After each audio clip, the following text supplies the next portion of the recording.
Hello, my beautiful friends. What an amazing day it is. Welcome back. We have a great stream planned ahead. Quick preview, then we'll dive in. We got Nancy Pelosi, who is out there snapping at journalists who are asking her very simple, not controversial questions. She turned around and just screamed, "Shut up! Get out of my face with your Republican talking points." We're going to come back to this clip and we're going to show why she's dead wrong. Because remember, we've got the videos of her sitting in the car saying, "I take responsibility for this," as she tried to blame the former Capitol Hill chief of police, Stephen Sund, for her own failures. So we've got the videos queued up. We've got all of the video footage. They were recording something for HBO and they buried all of the videos, but we've got those. Our memory isn't that short. And we'll go through a couple of them just to refresh your recollection on exactly what she was doing and saying in the immediate aftermath of the whole thing. And if we forgot about it, well, we also had this letter from Mayor Muriel Bowser that says that the Metro PD, the DC police, were working with the Capitol Hill police under Pelosi's jurisdiction with the House Sergeant at Arms over there at the Capitol. So they were the ones who didn't have any extra support. Trump wanted to send it and was demanding, actually, that additional people were deployed. But we'll go through all of it and see what the latest is with these scammers who set this whole thing up. Because the January 6th Select Committee also apparently collected 30 million lines of phone data. That's a lot of data. I don't know if it's 30 million phone lines. I don't think so. It's 30 million lines of data. So you might have maybe 3 million phones with millions of lines of data per phone or something like that. We'll see. So lots of details there. We had reaction to this. We also have the Judiciary Committee now demanding that Jack Smith, who was a part of prosecuting these crimes in the J6 case in DC and the classified documents case in Florida, is now being demanded to haul his butt in front of Congress. Not a subpoena yet, but they've had some other interviews with some other people on his team, and they have not provided much of anything useful. So now, Jack Smith, you're up. Jim Jordan sent another letter. You know how much we love Jim Jordan letters here. He loves them too. So we'll go through this one. Chuck Grassley also is releasing some new documents because they're furious that Jack Smith's FBI, he inherited the case from other goons over there, but they were all spying on everybody, senators and more. And so this letter went out over to Verizon, the CEO, from Senator Chuck Grassley saying, "What exactly did you give them?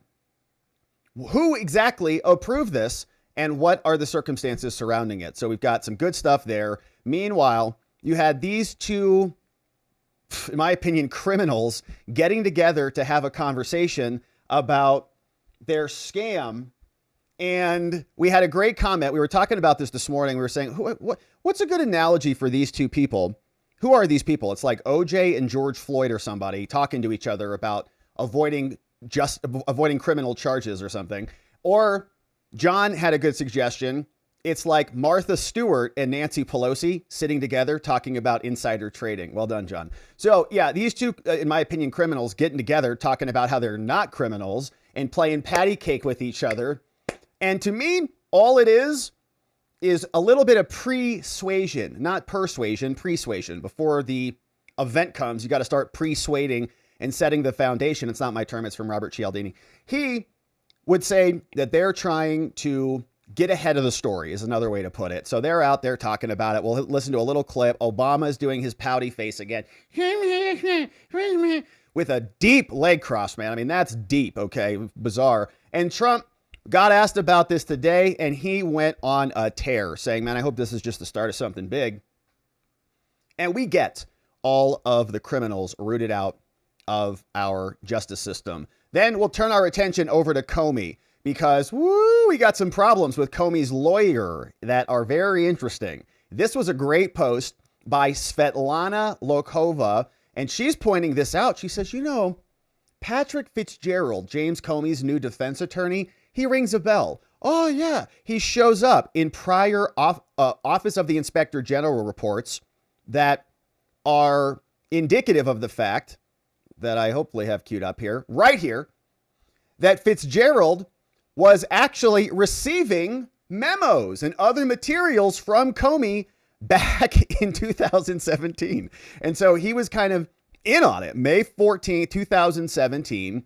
He's getting all of these Comey memos. And this is interesting because remember what they did when they said that Trump's lawyers were involved in his crimes. They broke attorney-client privilege, and they got all of the information from Trump's lawyers. You remember this article over here from 2023, which explains that, saying the court is rejecting Trump's attorney-client privilege. They said you are facilitating a fraud. There's a crime-fraud exception. You don't get to claim privilege when you're in the middle of a crime.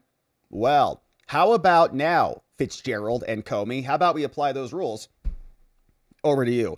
So we'll go through that. We'll refresh our recollection on the memo, a couple of other Comey updates about the protective order, and some more materials before we get to some reaction on this one from the late, great El Rushbo about who Comey really is over from the EIB network. We miss Rush. All right, so we've got that. And then to wrap things up, we'll talk about the latest from the Supreme Court oral arguments today. We had the Voting Rights Act that came under scrutiny again. Talked about a lot of that yesterday in the final reply from Louisiana, supplemental reply. And now Ketanji is apparently saying that black people are disabled. Yeah. That's according to a California state senator called Melissa. She says, very strange. A black Supreme Court justice thinks black voters need assistance voting because they have the disability of being black? Huh. So we'll listen to the clips. We got some other highlights on this one. Got this one queued up. Important exchange here between Kavanaugh and Amy Coney Barrett. Often kind of the swing voters. You're kind of wondering, what's Amy going to do on this one? But we got some questions from her that we'll unpack. We'll hear a little bit more from Ketanji as she just repeats over and over, I don't understand. I don't understand. I don't understand. Like a broken record. Before we close that segment out with a little bit of Clarence Thomas, baby. And this is a big one. Democrats, as we saw yesterday, are saying that if they lose this case, they might have 19 seats that are at risk because they were previously rigged. They had to create special districts for certain colors of people. And of course, if you do that, then you have to do that at the expense of other people of other colors. And that's a big problem for them. So we're going to get into all of it and more, my friends. It's a beautiful day. Before we do, I hope you have an appetite because we're talking about Perplexity AI. And I was showing you their new browser. It's called Comet. Links in the description below. This is the browser. I'm using it right now. You can see this is what it looks like. And if you click this button up here at the top right, it's built on Chrome. All your plugins will work. Boom, the assistant will pop out. And what's cool about this browser is it controls itself. All right, so here we're on Instacart. I'm going to say, find me a recipe for, we tried chili last time and it added beans. And I know some people were unhappy about that. So we're going to try something else. Find me a recipe for beef Wellington and add all the ingredients to my cart on Instacart. I don't even think I've ever eaten beef Wellington, but let's see what it does. We're going to press the enter button and then look ma, no hands. And so it's going to do some searching. All right, finding classic beef Wellington recipe. All right, now it's got it. Now we got to search for the ingredients. There it goes. Beef tenderloin. Look at that. No hands. It's doing it all for me. That's the power of the Comet browser by Perplexity AI. You can see it's still searching. What else do we need? It's going to add it to the cart and it's just going to continue to do this thing. So there it goes. Cart added. We got about 2.5 pounds coming in. Then we need some baby Bella mushrooms. It's cool. All right. So it's a cool thing. Obviously you can do a lot more than just add things to your cart. Just figure out what you need it to do, what you need it to automate for you, and check it out. It's Perplexity AI. Very cool tool. I pay for it. I use it regularly and I'm excited that they're sponsoring our show. So check that out. If you want to learn more, link is in the description below, and we appreciate you supporting our sponsors here today. Now, let's get into business. Nancy Pelosi snaps under pressure, getting asked a bunch of questions by an amazing journalist over here with Lindell TV, who's under a lot of legal scrutiny from the rigged court systems as we speak. But he had a journalist out there who was reporting on this, and you're going to see the meltdown for the ages from Nancy Pelosi when she's asked about January 6th. And what's so troubling about this is Nancy, we think the lady doth protest too much, as Shakespeare might say. But this is easily rebutted by her own statements. Nancy Pelosi was on video saying, I take responsibility for this. I'm the Speaker of the House. The House Sergeant at Arms reports to me. We have a lot of influence over the Capitol Hill police, and it's our building.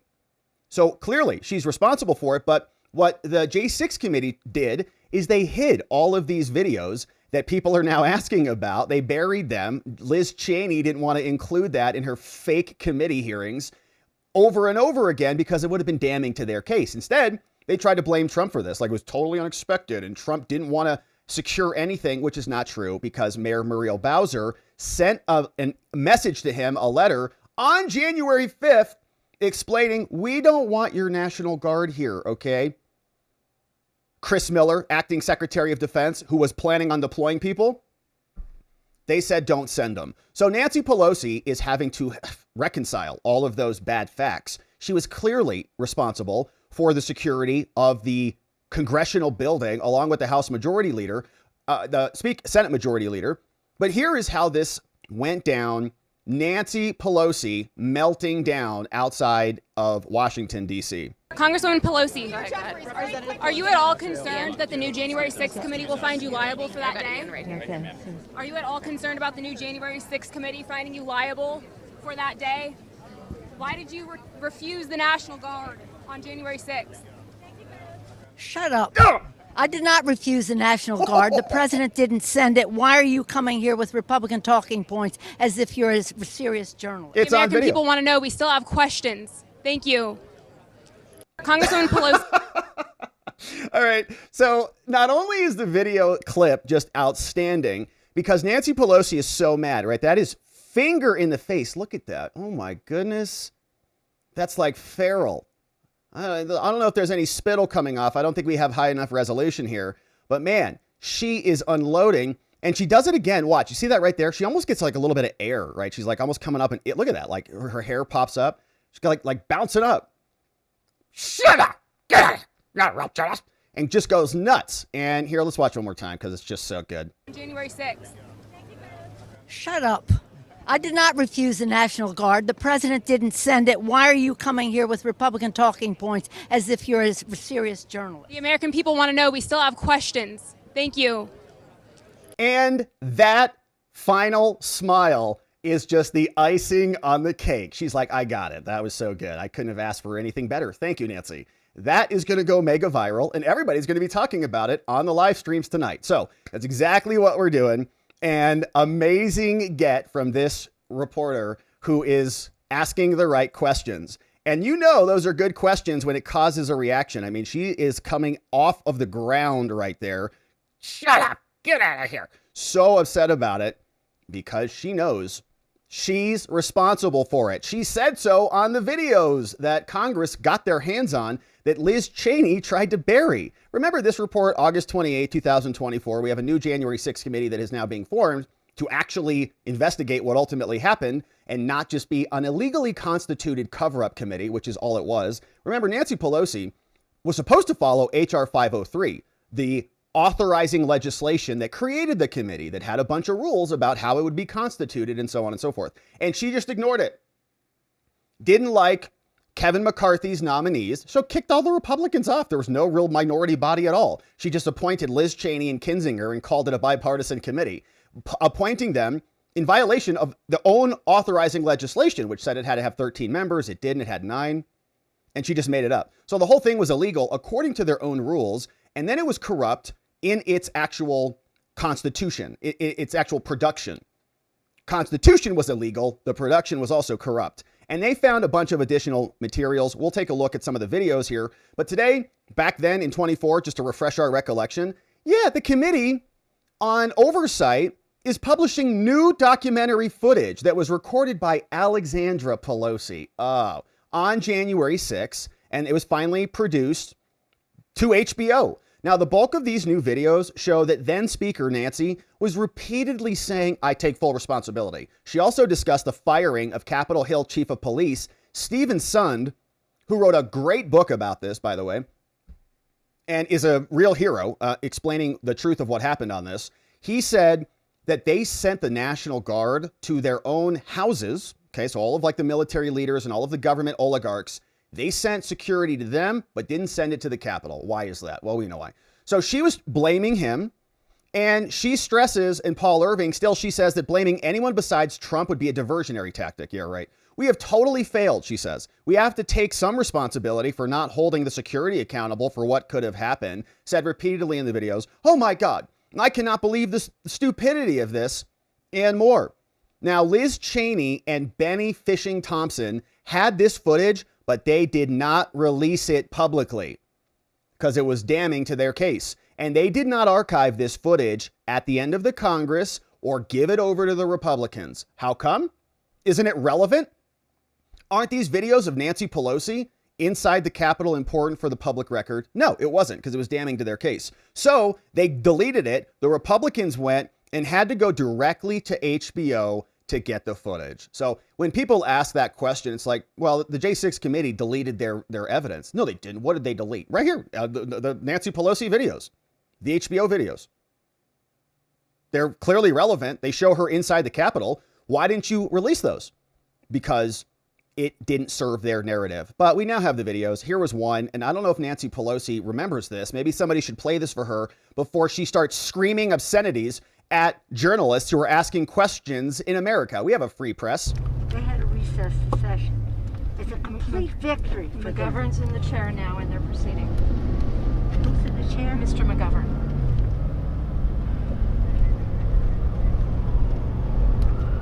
So what's the prospect? We're going to stay here all day, the rest of our lives, or what? So dramatic, okay? What are we going to do? We're going to stay here in D.C. for the rest of our lives? You were back in the building in like 4 hours, you weirdo. Calm down. It's really a shock to think that our elected officials really can't even comport themselves when there's like a 4-hour riot, for crying out loud. Here until what? Until the National Guard decides to come and get rid of these people?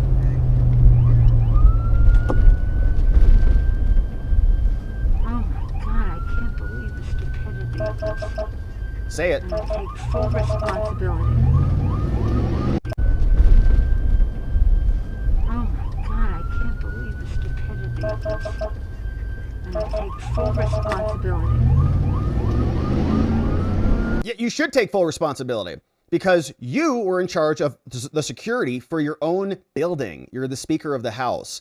And when the president was gearing up to deploy the National Guard into D.C., you guys freaked out, just like you're freaking out now. Whenever Trump wants to deploy the National Guard to go get illegal aliens and stop crime from occurring all across the planet and our country, then they flip out. Same thing was happening here. Remember, this was the letter from Mayor Muriel Bowser. She said, to be clear, Chris Miller, acting Secretary of Defense, to you, Secretary of the Army, to you, Jeff Rosen, acting U.S. Attorney General, I don't want anybody sent over here. To be clear, the District of Columbia, us, we are not requesting other federal law enforcement personnel, and we discourage any additional deployment without the immediate notification to and consultation with us, if these plans are already underway.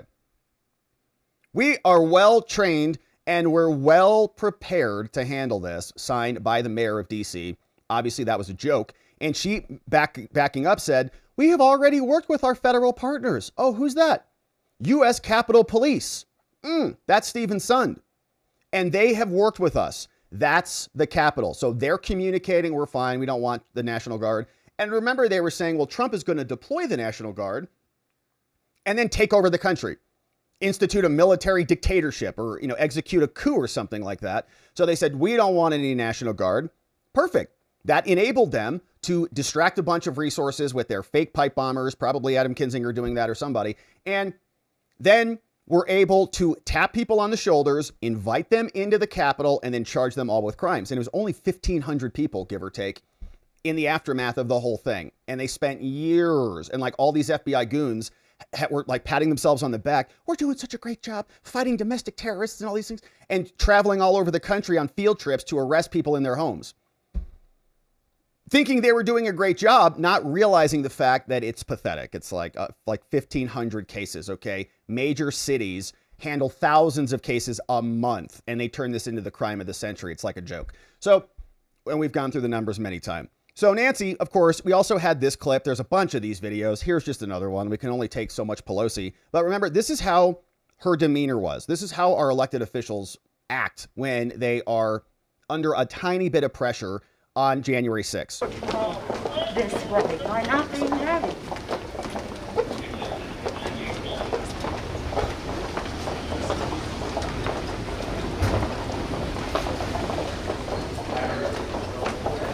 If they stop the proceedings, we will have totally failed. And we've got to take some responsibility We have totally failed, and we have to take some responsibility. Did you hear that? for not holding the security accountable for what could have happened. Yeah, it's your building. The president and the acting secretary of defense were going to send the National Guard in. Stephen Sund explained that he called and called and called to get approval and permission to deploy additional resources. And he was just FU buttoned. Nope, we don't want it. Nope, let this happen. Nope, let it happen. Don't respond to him. They were responsible. Now they're getting asked questions about it. And I think the response of this exchange, shut up, get out of my face, explains exactly the truth of the matter. January 6th. Shut up. I did not refuse the National Guard. The president didn't send it. Why are you coming here with Republican talking points as if you're a serious journalist? Yeah, we'll tell that to Stephen Sund. You can read his book, Nancy, so we know what's going on. And is this dude like helping her walk? He's helping her walk.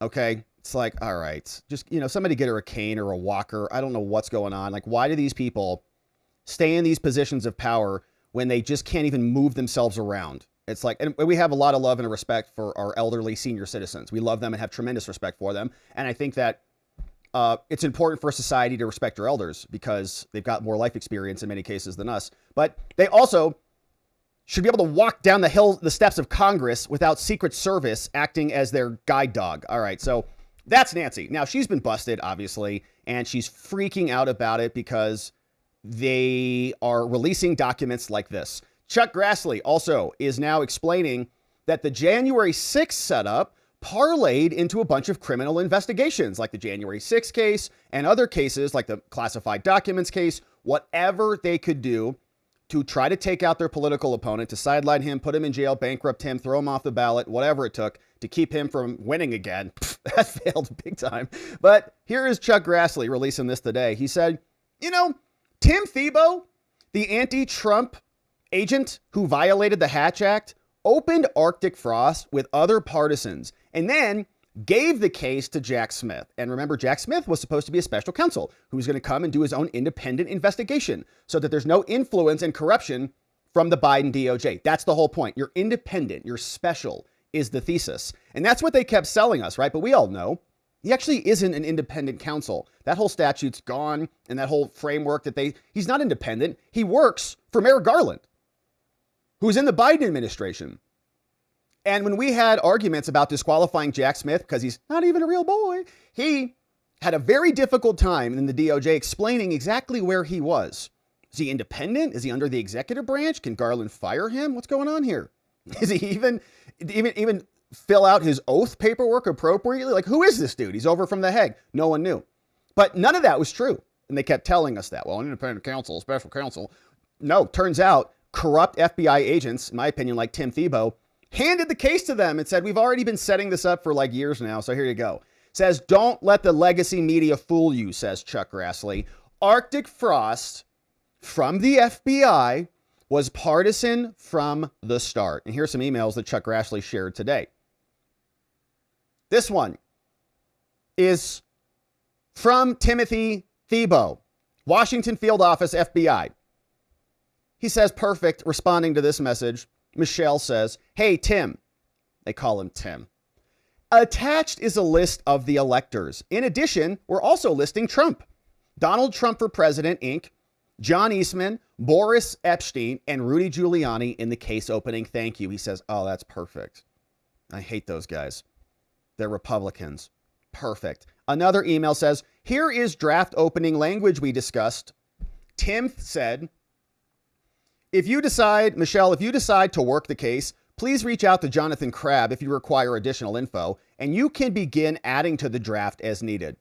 we would consider this a SIM, seek CDC guidance to determine if the Barr memo applies. We also need to discuss the title and the subject. I think at a minimum, it would have the Trump campaign and unsubs in the title. Timothy Thibault, right? And he's the guy who had all of those disgusting messages, completely anti-Trump, completely partisan, and he's leading the investigation, explaining how this whole case should be opened as he's handing it off to somebody else. You can work this case, but let me just prepare all of this corruption, and then I'll just pass it off to other people, right? You don't want to execute the plan if you're a Trump hater. You give it to somebody else so you have cover for this. And as the investigation unfolded, they went after everybody. Just the News got their hands on a memo and reviewed it, and they say congressional investigators, remember we have a new J6 committee, they collected a stunning 30 million lines of phone data, mapping contacts between conservatives and the Trump White House, creating a big mind map in the name of investigating January 6th. It was a massive dragnet. People are asking questions about civil liberties and civil rights. A lot of senators saying, how dare you spy on my records? But they didn't care that much when 92 other organizations, including Turning Point and Charlie Kirk, were also being spied on, their bank accounts and everything being scrutinized. But now the senators have been caught up in this, and so they're very ornery about it. But they also got a bunch of us, apparently, how many lines? 30 million lines of phone data? That's a lot. So the memo says that Adam Kinzinger was behind this. He told the FBI that phone data had been collected by a then former representative, an ex-Republican, who was a staffer on the illegal committee, who later helped Hunter Biden's legal team in their efforts to cast doubt on the laptops, okay? So a corrupt partisan who goes after Republicans and protects Democrats was the person responsible for this. The FBI memo does not reveal whether the Bureau ever took Kinzinger up on his offer, but it does reveal the sheer magnitude of a phone surveillance project in the works. And the mountainous collection of phone data were revealed to the FBI that was led by Christopher Wray in late 23 by Adam Kinzinger. The cash was offered to the Bureau on the eve of the presidential election. Okay, so the J6 committee got it, and they were going to pass it all off to the FBI so the FBI could indict some people. According to an FBI document memorializing the offer, the memo says Kinzinger told them, well, this other, hack person called Denver Riggleman got all of the data. It's the same scam that they did with Christopher Steele and the Steele dossier. Some partisan hack creates the report, gives it to some political entity, somebody who's a friendly passes it off to the FBI does the prosecution. It's the same scam. Adam Kinzinger just got caught up in it. Now, the FBI memo, they don't ever reveal whether they took that data or whether it was just part of the J6 committee. But Kinzinger told the FBI, he said that the J6 committee linked and collected a substantial amount of telephone data and noted the FBI may already possess that data. While former Congressman Riggleman worked with the Select Committee illegal, he had a contact and was able to obtain toll information, including for White House route and switchboard numbers, all via a congressional subpoena. And they were going hog wild on that. Remember Fishing Benny Thompson? We talked a lot about. He just sent these massive pages, massive letters, like 20 pages of, I want everything. I want to know what you had for lunch and whether that showed up in your bowel movement that afternoon. Kinzinger also noted that he did not conduct the analysis, but had another partisan hack do it. In a post on his Substack, Kinzinger confirmed, he says, I had a conversation, but these were all lawful subpoenas from a corrupt, illegally constituted committee. They didn't follow their own rules. And when people sued over that, the court said, well, we can't make them do anything in their branch. Okay, so the courts, via separation of powers, couldn't say that Congress was acting legally or illegally. It's their business. And they just let them do it. So the illegal committee issued subpoenas and everybody just honored them. And the courts didn't do anything because many of the judges who heard these issues were acting cowardly. While the January 6th committee subpoenas were public, the size and the scope of this data was not previously known. Somebody estimated 18 million lines of data, but they said 30 million lines of data. Also revealed that they went after The senators are furious about this. They don't really care if we get spied on. They're like, but you saw, Lindsey Graham, you saw what I was doing on January 5th?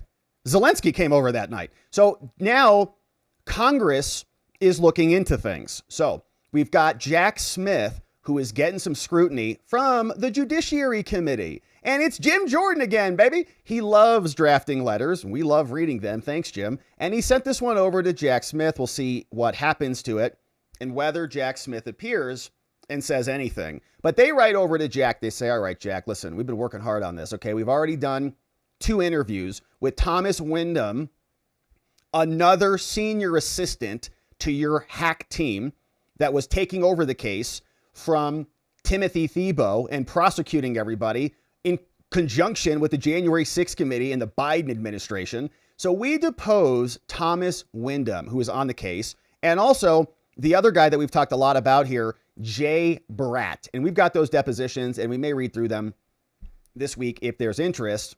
They're not that long because they just pleaded the 5th. So those were not helpful, Jack. We tried to talk to those other co-prosecutors.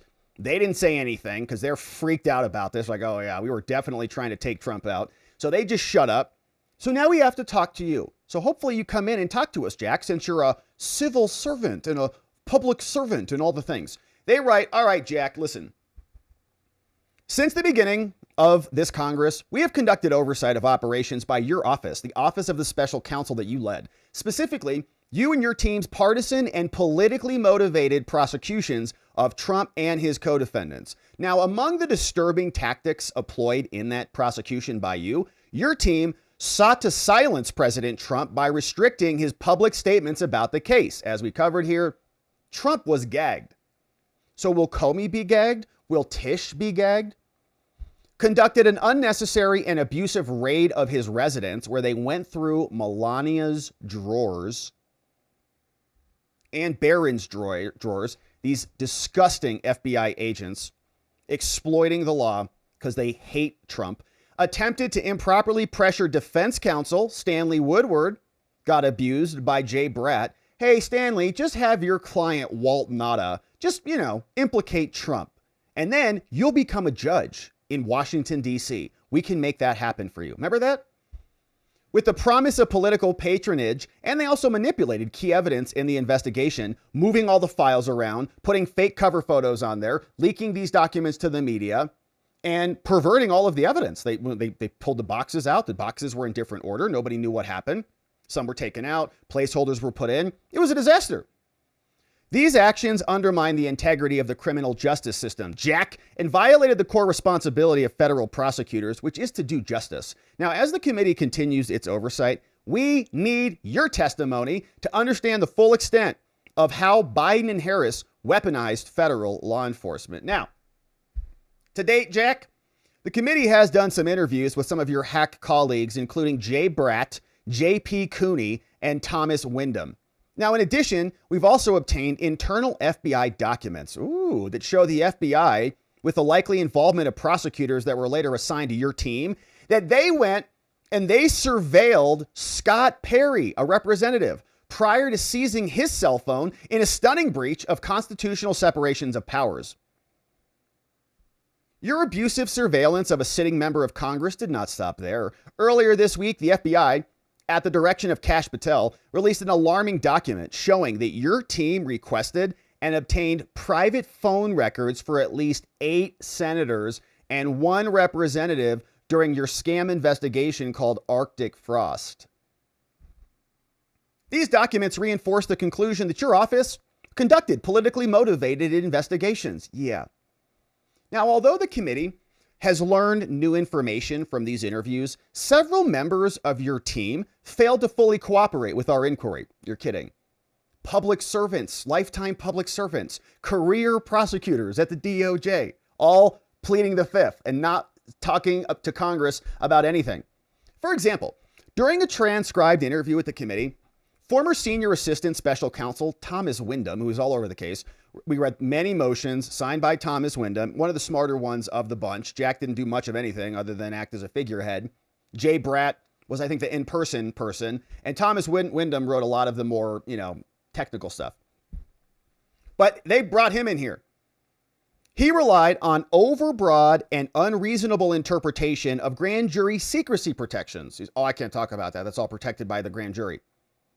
Now, after the committee subpoenaed Wyndham to actually compel his testimony, he then invoked various ill-defined privileges and objections. He says, well, I can't talk about that. Grand jury privilege. Can't talk about that. Some other executive privilege. Can't talk about that. Fifth Amendment. He refused to answer 70 questions. Thank you for your public service, Thomas Wyndham. According to Wyndham's lawyers, the foundation of Wyndham's decision to decline to answer is his constitutional right to silence embodied by the Fifth Amendment. Yeah, a lot of that going on right now. For instance, Wyndham even refused to answer the question, how many other members of Congress were investigated as part of Arctic Frost and Jack Smith? If it's all legal and above board, why don't you just tell us who else you surveilled? Also, refused to answer if there are records of additional, quote, members of Congress that were swept up by legal process. Doesn't want to talk about that. Question to Thomas. Hey, Thomas, how many other members of Congress were investigated as part of Jack Smith's Arctic Frost investigation that he inherited? I respectfully decline to respond for the reasons stated by my counsel. Great job, Thomas. Another question for you. Were there any records of members of Congress that were swept up by the legal process in your investigation? I respectfully decline to respond for the reasons stated by my counsel. Great job, Wyndham. In the special counsel's report, it talks about evidence from congressional staff. Were those congressional staff connected only to Congressman Perry? I respectfully decline to respond to the questions stated by my counsel. Great. What an amazing civil servant. Great job. Similarly, another hack called Jay Bratt, who is terrible. And my understanding is looks like an Oompa Loompa in person. I think we got some insight on that description from Julie Kelly, who saw him in court. I was like, man, interesting looking fella. He invoked the Fifth Amendment 75 times. And this was the same hack who was trying to pressure Stanley Woodward, saying, just make your client flip on us. Totally detestable and contemptible behavior. Make him flip and we'll make you a judge. That's how sick these people are. He refused to answer questions necessary for the committee's oversight, including whether the purpose of these documents was to affect the 2024 presidential election. Obviously it was. Whether the raid on Mar-a-Lago was intended to capture political intelligence. Great question. Who he met with during his 3 visits to the Biden-Harris White House. How come the special counsel's team was going over to Trump's political opponent's house and hanging out with them? And why he pressured defense counsel to make his client take a deal so he could get political patronage. Here's what Bratt said, another career civil servant, a career prosecutor. Mr. Bratt, question for you. Was the presidential records investigation of President Trump intended for the purpose of harming him politically? On advice of counsel, I respectfully assert my Fifth Amendment rights and decline to answer the question. Of course you do. Hey, Jay, was the Justice Department trying to weaken the president because he was the chief political rival of Joe Biden and you hate his guts? Same answer. Was the point of the investigation to affect the outcome of the election? Same answer. Why doesn't he just say no? Was the DOJ trying to weaken the president because you love Obama and Biden? Same answer. Womp. Was the raid on Mar-a-Lago intended to capture the political intelligence against the president to advantage Joe Biden? Same answer. Ignoring all of the congressional oversight. And if they're just, acting above board and you can defend yourself, just talk, right? That's what they said to our side. Now, as the special counsel, you are ultimately responsible for the prosecutorial misconduct and constitutional abuses of your office, Jack. All their misbehavior is attributable to you. And your misdeeds were so flagrant that the Justice Department's Office of Professional Responsibility has now confirmed to the committee, November of last year, that it had opened up an inquiry into the tactics of your office, and he should be disbarred immediately. And senators are now calling for that too. In fact, Senator Tuberville said that he needs to be in jail. Senator Marsha Blackburn says disbar him immediately. Then we'll talk about jail. Over the course of our oversight, this is how bad Jack is too. We have written you several times, Jack, to request documents relating to your politicized investigation, and you failed to respond, ignoring Congress. Accordingly, to further our oversight, Jack, the committee requires your testimony at a transcribed interview. We want you to also please produce the following information that's in your possession, anything from January 20th, 2021 to the present. So bring these documents with you when you come in. 1, all documents and communications relating or referring to the Attorney General order that actually appoints you as special counsel, which was illegitimate because he was never a U.S. attorney. We also want all documents between you, these are all shredded, long time ago, shredded, and any political appointee or senior career official from the Biden-Harris administration that relates to your work as an illegal hack.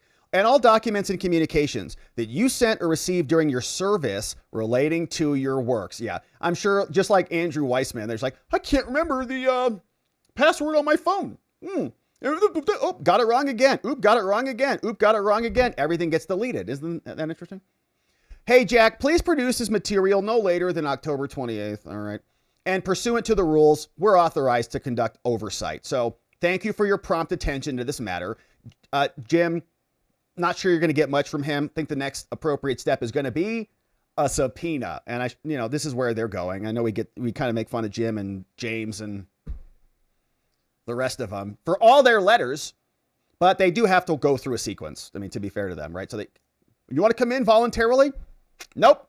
All right. It's subpoena time. So we'll see if that ultimately happens, but they're not happy about this spying on the Congress people. And so if Jay Bratt and Thomas Windham want to invoke their Fifth Amendment, that's fine. You're free to do that. We'll bring Jack in and everybody else and continue our inquiry accordingly. Now, Chuck Grassley is also looking into this. He sent this one out to Verizon and he's sharing it with us today. He says, as part of our ongoing investigation into Jack Smith and the FBI and Arctic Frost and all the things, we sent letters to 4 telecommunications companies asking for answers. Verizon, AT&T, T-Mobile, and Lumen. All got them. We want to know about the records that they gave over to Jack Smith. So that's just great. As part of this case, they all thought they were going to get away with it too. Like, oh, it's okay. We're going to put Trump in jail. We're going to win. We can do whatever we want. There'll be no consequences because we're rigging it in our favor. Then they lost. And now they're like, holy crap. Chuck Grassley's sending us letters. Grassley's oversight recently revealed that Jack Smith and the Biden FBI secretly, without even notifying them, subpoenaed phone records from 9 Republican members of Congress. It's wild. And other 92 Republican targets like Charlie Kirk, Turning Point, everyone else, as part of this probe. And now we know 30 million lines of other phone records from everybody else. Not to mention, we were all on lists anyways for objecting to COVID, objecting to the election, and the list goes on and on. They were censoring us. They were sending letters from the White House, Rob Flaherty, to Elvis Chan, FBI over in San Francisco. And they were just colluding to censor and suppress everybody. And if they could charge you, man, or go after your law license or go after your medical license or whatever, they were doing it because they're bloodlusty communists. So here, all these people co-signed the letters. We also sent letters to the following federal entities. And let's take a look at some of them. Here's one that went over to Verizon. Oh, hey, Mr. Dan Schulman, you're the CEO at Verizon. You got a lot on your plate. Now you have a letter from the Judiciary Committee chairman and a senator called Chuck Grassley. He says, all right, Verizon CEO. On October 6th, Dan Bongino, shout out, informed us that as part of Biden's Arctic Frost investigation that you guys just handed over documents on, by September 27, 2023, officials in Washington, they possessed call logs from the personal phones. Lindsey Graham is having a meltdown. At least 9 members of Congress. According to Bongino, the FBI obtained call logs from January 4th to January 7th, all inbound and outbound calls. Oh my goodness.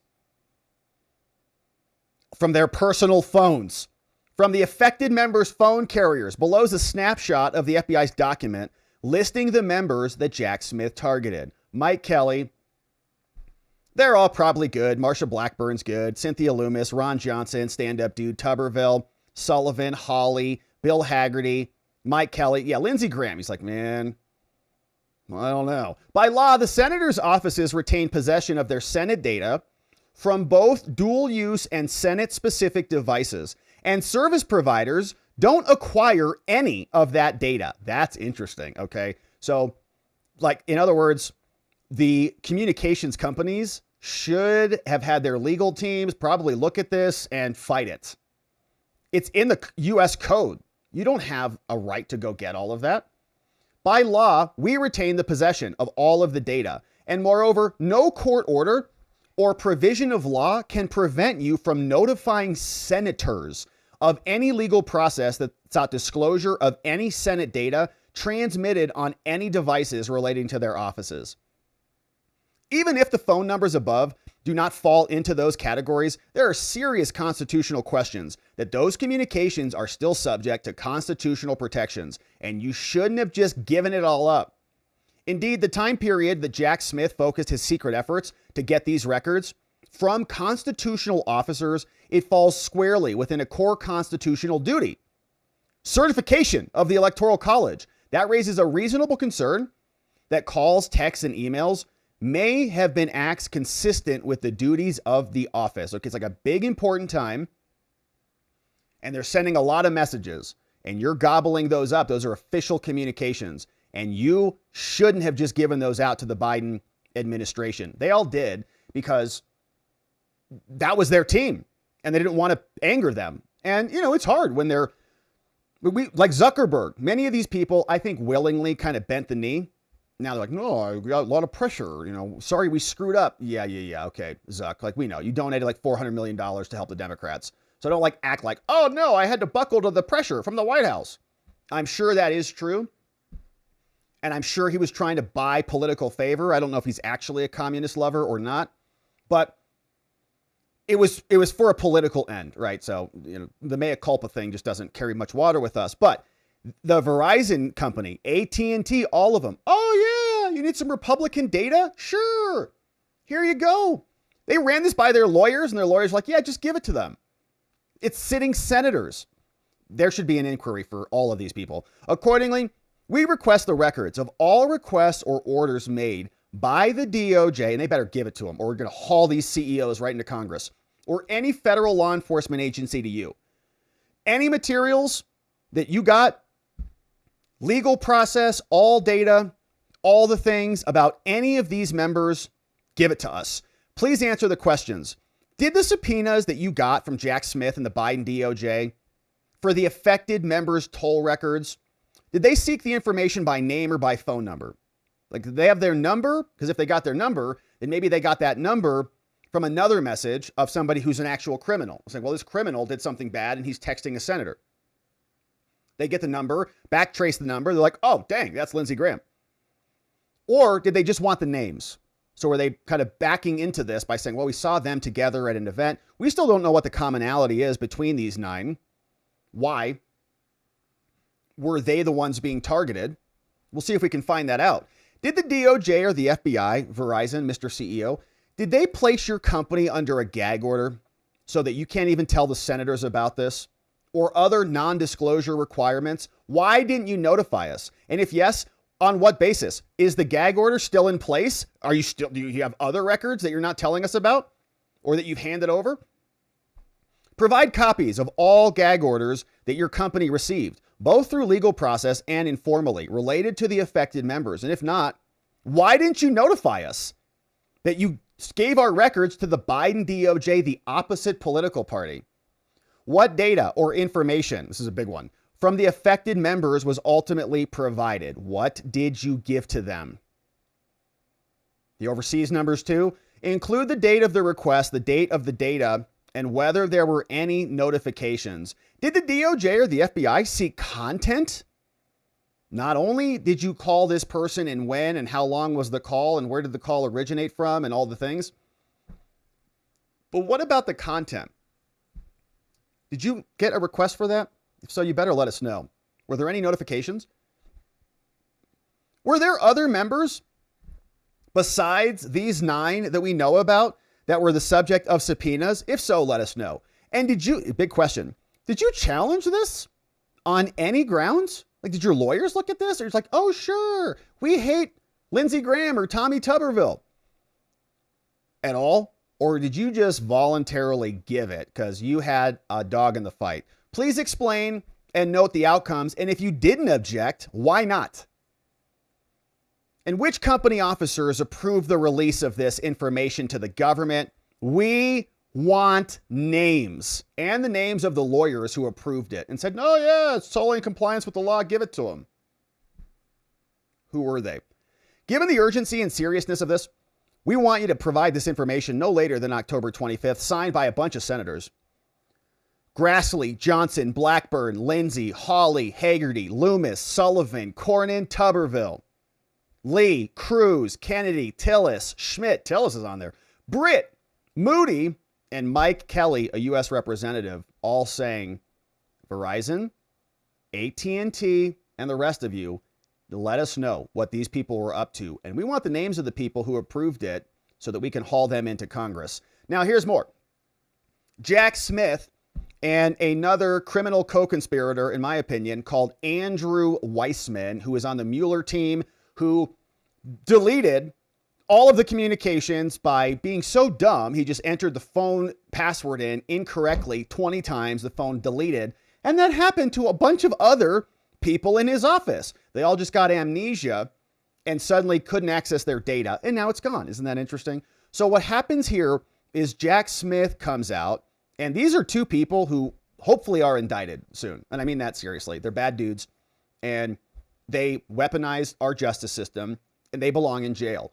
And so they're coming out together to play this little game of patty cake. And to me, it feels like they're trying to get ahead of the story, trying to have a conversation so that when they do get indicted, hopefully, and Weissman's kind of far out, he'd have to come in probably on a conspiracy claim or something like that because he was really back in 2016 in that era. But we'll see. We've got our hopes up for that. So instead, what they want to do is just say, oh, see, we're talking about these things and now we're being targeted. So they're setting themselves up to become the victims and trying to get people on their team. Here's a short clip of the illegitimate U.S. prosecutor who weaponized his special counsel position against his political opponents, talking with another hack who also worked on impeaching President Trump and creating the Russia collusion hoax, now sitting together. It's like O.J. Simpson and George Floyd sitting together talking about justice. It's like Martha Stewart and Nancy Pelosi sitting together talking about insider trading and how they don't do it. Thank you, John. And you can use whatever analogy or whatever criminals you want, but you get the point. Nothing like what we see now has ever gone on. This case in New York City where the case against the mayor was dismissed in the hopes that he would support the president's political agenda. I mean, just... You got the Biden people went after Mayor Adams because he was being ornery against them, just like they did against everybody else. Okay, the Bidens were the ones charging all of this. They plucked Jack Smith out from Europe and brought him back here because they couldn't even find a regular U.S. attorney to do it. So you know, nothing like it has ever happened that I've ever heard of. You just did it, dude. You just did it like 2 years ago. You weaponized everything against President Trump so that he would lose an election. Idiot. Recently, we had this issue of I guess it was people in the Defense Department using Signal to communicate with each other. All right, so another red herring. So they're just going to sit and play patty cake. And Weissman, another Obama-style deep leg cross over there. So that's what they sound like. Now, while all that's happening, Obama is making the same argument. President Trump is going to come here and obliterate both of them in a minute. But here is what Obama says. And look at him. He looks like Andrew Weissman, the same body language. Yeah, we don't want, kangaroo courts and trumped up charges. Dude, you literally had your presidential daily briefing pulled from your desk so you could have a new fake one inserted so you could attack President Trump and blame the Hillary election loss on the Russians. So give me a break. You can see they are just pathetic. It's not even worth listening to them. But President Trump was out today, and here is what he had to say about this with FBI Director Cash and Pam Bondi in the room, explaining that these people who weaponized our justice system are the worst and they need to be brought to justice. President Trump explaining. Can I follow up the question? Given you have the FBI Director and Attorney General here today, Jim Jordan has asked Jack Smith to appear in front of the House Judiciary. You mean deranged, Jack? Yes. He's a deranged individual. Yes, he is. Well, they should. I'm surprised it takes so long. You know, we're talking about violent crime. What about the crime against a political opponent? Yes, good what question. We have to talk about, Jordan too. would like to understand the full extent to which the Biden-Harris Justice Department weaponized federal law enforcement. What do you think the committee will find out, Mr. Smith? I think it was the worst weaponization of a political opponent in the history of the world, let alone this country. True. And I hope that everybody's, you know, they're involved in it. I'm not. I'm the one that had to suffer through it and ultimately win. But what they did was criminal. Deranged Jack Smith, in my opinion, is a criminal. And I noticed his interviewer was, I think that was Weissman. And I hope they're going to look into Weissman, too. Weissman's a bad guy. And he had somebody in Lisa, who was his puppet, worked in the office really as the top person. And I think that she should be looked at very strongly. There was tremendous criminal activity having to do. If we don't have fair elections in this country, we're not going to have a country. And I've said it from the beginning, fair elections and borders. And we need also fair press, because if you don't have fair press, it's very tough. And we've got the strongest border of anybody. Nobody has a border. We have a border where the numbers just came out again. You saw 0 people came in illegally. Now, we do take people into our country legally, but 0 people. But, you know, you're talking about a different subject. You're talking about political crime. They have committed massive political crime. I hope they're looking at Shifty Schiff. Me too. I hope they're looking at all these people. And I'm allowed to find out. I'm allowed to, you know, I'm, in theory, the chief law enforcement officer. But I have a very good, talented group. This is about something else. But I hope they're looking at political crime, because there's never been so much political crime against a political opponent as what I had to go through. Yep. They raided my house in Florida. It was an illegal raid. I have a lawsuit that was doing very well. And when I became president, I said, I'm sort of suing myself. I don't know. How do you settle the lawsuit? I'll say, give me X dollars, right? And I don't know what to do with the lawsuit. It's a great lawsuit. And now I won. It sort of looks bad. I'm suing myself, right? So I don't know. But that was a lawsuit that was very strong, very powerful. They raided illegally my house in Florida, Mar-a-Lago. They went through the drawers of my young son. They went through all of the cabinets and drawers of the First Lady. She walked in, she said, wow, what happened? Because she's very meticulous, and this wasn't so meticulous. As she looked into the drawers and she saw everything a mess. It's what they did against a person that just got out of office. And then you look at these corrupt people. You look at Hunter Biden. You look at the signature. As an example, the Auto Pen. I just signed so many different things. An admiral, a 4-star general. I'm signing them left and right, the commissions. And by the way, I want to compliment John Thune and also Mike, our great speaker. But John Thune, all of a sudden I'm getting these things by the hundreds. I was getting one every 2 weeks. It would have been 4 years before you got them in more. You would have had some that didn't even get in, all because of Democrat obstruction. So John Thune did a great job. I must have signed 200 into the administration. We're just about caught up. It's amazing. And so compliments to John. He had to do some things that were very tough to do that he didn't want to do, but he was forced to do it by the Democrats. And as far as the shutdown's concerned, this is a Democrat Schumer shutdown. True. And he's trying to do it to get relevance back into the party because he's a loser. I've known him all his life. He's always been sort of a loser, but an intelligent one. But I think he's losing IQ points with time. I think that happens. I hope it hasn't happened with me. I know if it did, you guys will let me know about it very quickly. No, I don't think so. I think as Trump is aging, he's operating with more precision and poise and results, and we're happy to see it. And Jack Smith and Andrew Weissman and maybe even Nancy Pelosi now getting a little bit nervous and melting down, having these conversations. Oh, what Trump's doing is bad. We were the good guys. Yeah, right.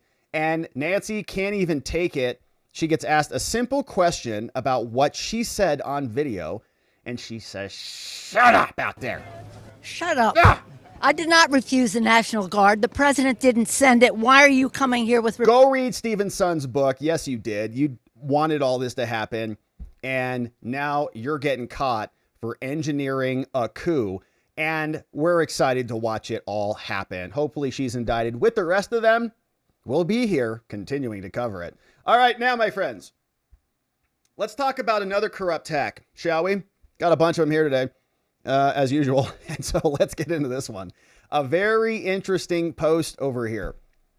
James Comey's lawyer in a little bit of extra scrutiny, and well-deserved. This post brought to our attention from Svetlana Lokova, and she is saying that Comey's lawyer, who is called Patrick Fitzgerald, might be much more than just a defense attorney, might actually be a co-conspirator who should be maybe recused or disqualified from the case, or at least opened up all of his records, all of his documents to determine if he was complicit in Comey's crimes. So this goes back a ways, all the way to 2017. Remember, Patrick Fitzgerald, in the arraignment of James Comey, said it was the greatest honor of his lifetime to be able to represent James Comey in his 2 criminal charges, lying to Congress and obstruction of Congress, and was excited to be in the courtroom. But now we remember that Comey and his attorney's name appeared in the records all the way back in 2017, sharing this post. Comey's attorney, Patrick, is likely a co-conspirator. There's a grand conspiracy. Comey's minute lie to Congress is just one small subcomponent of a much broader conspiracy, and he should be investigated, not allowed to represent him. Comey leaked classified information to him, which also made its way to the New York Times, claiming that he's using his legal privilege as a fig leaf. And if this sounds familiar, it should, it's because they made that same argument against President Trump, who has been largely exonerated, at least as it relates to these investigations. You remember this case all the way back from this Politico article in 2023, where they breached Trump's attorney's attorney-client privilege and said, your lawyers have to tell us everything about what you've done. Remember that this is what happened some time ago. A federal appeals court rejected Trump's bid to prevent special counsel Jack Smith from getting key documents from a lawyer for Trump. So the lawyer, they said, was open to discovery, to review. Attorney-client privilege was shattered for President Trump. Why? Oh, the crime fraud exception. You remember that? Your lawyer can't claim attorney-client privilege if he's helping you commit a crime. There's an exception to attorney-client privilege when there's a crime or there's a fraud occurring that your attorney is involved in. So Trump went to Beryl Howell, a maniac anti-Trumper judge, and she breached all of the privileges. Remember, we were sitting here going, what the hell's going on? After setting middle of the night deadlines, a 3-judge panel declined Trump's request and said, yeah, Trump's attorney, Evan Corcoran at the time, has to give the documents over to Jack Smith. You have to, because she said that he was working with Trump. Well, what we have now is a very similar situation happening with James Comey, because according to Svetlana, this was something that appeared in an Office of Inspector General report that we have now dug up. And you remember it looked like this. August 2019, it's a document titled The Report of James Comey and His Disclosure. So the Office of the Inspector General, who's supposed to be more independent, did an analysis and wrote a review. What did James Comey do when he was disclosing information in handling certain memoranda? Well, they wrote a report, and you know whose name shows up all over the place in it? Patrick Fitzgerald, Comey's attorney. And as you can see, even shows up in the timeline.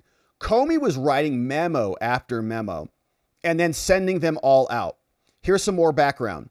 We've got the report that says OIG has done a bunch of research and got a bunch of findings, a lot of background on how this all works, what is top secret, all the things. Comey knows better. You can't give out classified materials. So here we have a timeline of relevant events. January 6th, Comey meets with Trump, and January 7th, Comey finishes one memo on the FBI's secure computer system. The memo is classified, secret, no foreign or con. But he emails the memo to a bunch of people, does not take a copy of that memo home. Then he has dinner with Trump, January 27th, 2017. All right, Trump is just coming into office. Comey writes another memo on his personal laptop about his dinner. It states that during the dinner, Trump told Comey he wants loyalty. Memo 2, another unrelated comment by Trump. Now, he does not mark Memo 2 as classified. He places a signed printout of Memo 2 in his personal safe at home and gives a second printout to the chief of staff. During a classification review, the FBI determines that 6 words in the memo are actually classified. Okay, you actually cannot talk about those things. James, he's writing memos, printing them out, marking them unclassified. Does not mark that one as unclassified. Okay, so he writes memos with classified documents, passes them out, and they're classified. But he says they're not classified. That's illegal. Comey writes Memo 3 on a classified FBI computer system because he thinks it has FISA info. This is on February 8th. Memo 3 summarizes interactions with Reince Priebus, RNC, and Flynn and others. Now, he does not mark the printout as classified and shares it with others. Goes into the FBI, types a memo up on a FISA computer system, and then shares it with everyone. Shares it with others at the FBI. FBI later determines in June, oh, guess what? It's again secret and it's classified. You can't share it. February 14th comes through. Another memo talking about Trump. He does not mark it as classified. The FBI determines it does not contain classified info, but marks it at a lower level. Then March 1, Memo 5, 4-line email to his chief of staff on his unclassified mobile device. And they find FBI not classified. Okay, so some of it's classified, some of it's not. Comey then comes before the House Permanent Select Committee, March, acknowledges that we've opened up an investigation into Russian interference, which was all rigged previously in the December meeting with Obama, and then they released the ICA in early January. The Intelligence Community Assessment, which reversed all of the prior findings. So then, March, Comey writes another memo about a 10-minute phone call with President Trump.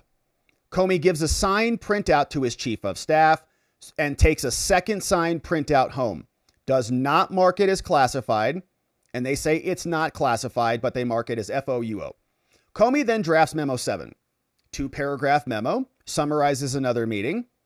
FBI says, yep, it is classified. Comey does not mark Memo 7 as classified, but it is. FBI determined in June, yep, it contained presidential comments about foreign affairs, and so that's confidential, which is different than, let's say, classified, right? Different statuses, but you shouldn't be sharing it around. President Trump removes Comey as FBI director May 9th and orders Comey be barred from entering the FBI. Smart decision. Then the New York Times publishes an article regarding the January 27th dinner. Okay, so now the memos are being spread around. Richmond, Comey's BFF, a law professor from Columbia or someplace, says, I'm the source. And it goes on. May 12th, Trump then tweets about the possible existence of tapes of his conversations with Comey. And then Comey sends a bunch of the memos 2, 4, 6, and 7, from his personal email account to the personal email account of one of his attorneys, Patrick Fitzgerald.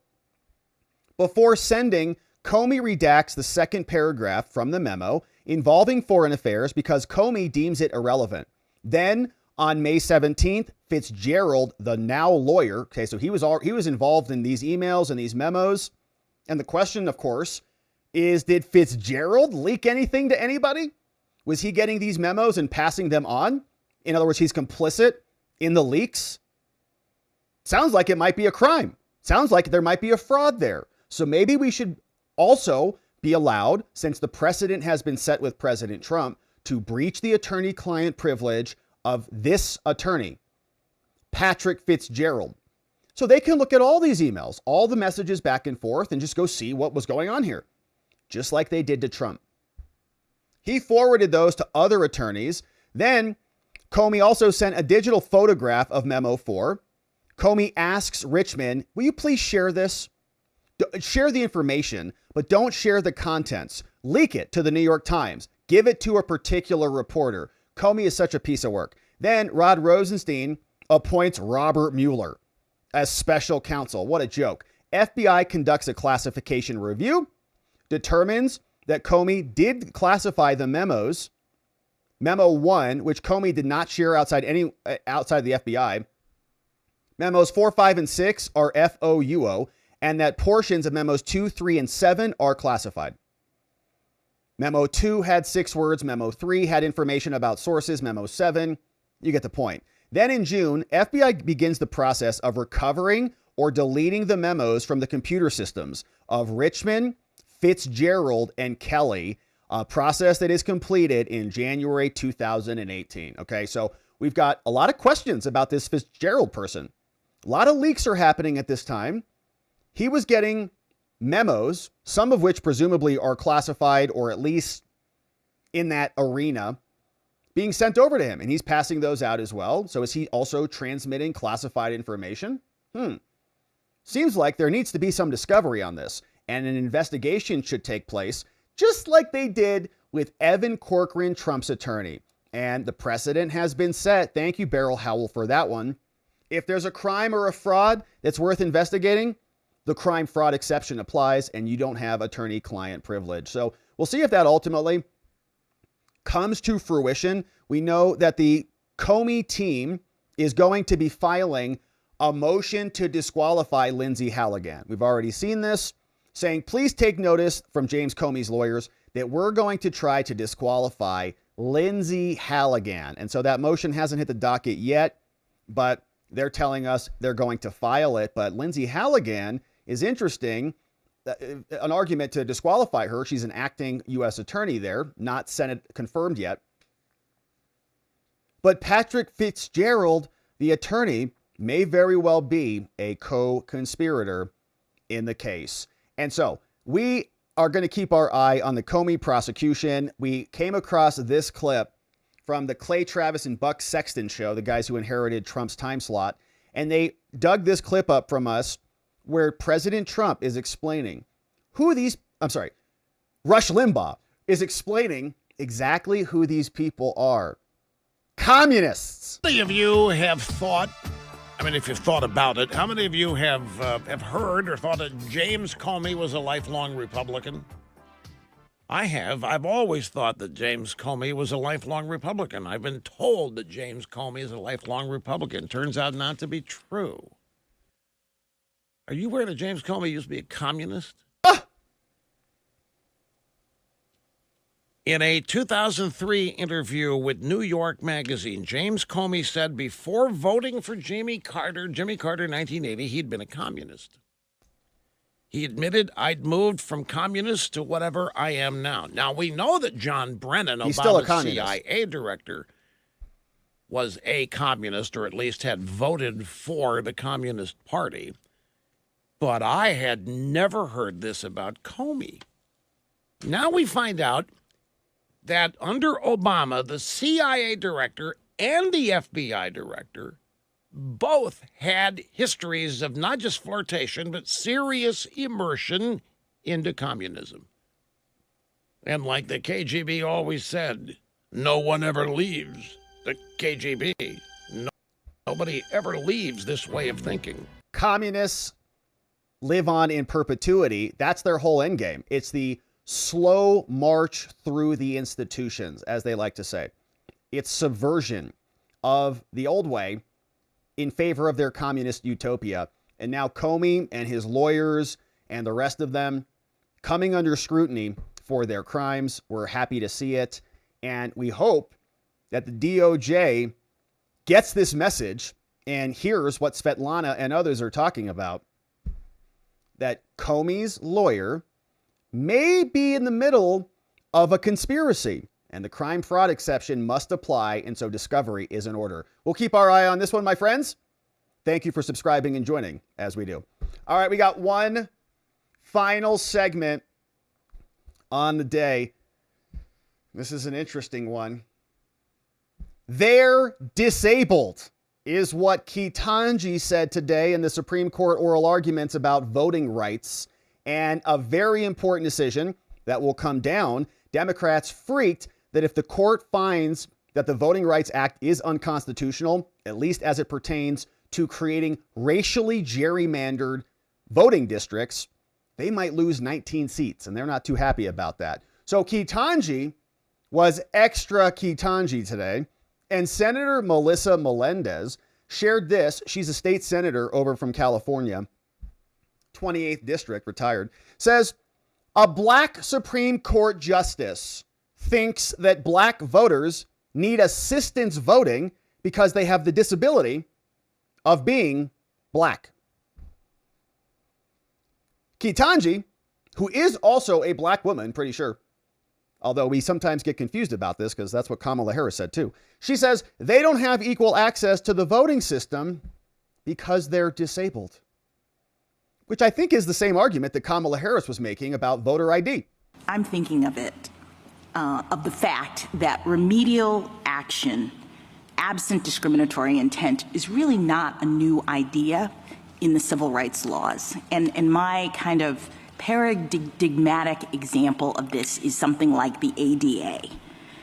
Congress passed the American with Disabilities Act, very similar to black voting districts from Ketanji, okay? The Americans with Disabilities Act against the backdrop of a world that was generally not accessible to people with disabilities. And so it was discriminatory in effect because these folks were not able to access these buildings. And it didn't matter whether the person who built the building or the person who owned the building intended for them to be exclusionary. That's irrelevant. Congress said the facilities have to be made equally open to people with disabilities if readily possible. I guess I don't understand why that's not what's happening here. The idea in Section 2 is that we are responding to current day manifestations of past and present decisions that disadvantage minorities and make it so that they don't have equal access to the voting system, right? They're disabled. In fact, we use the word disable in Milligan. We say that's a way in which you see that these processes are not equally open. What is she saying?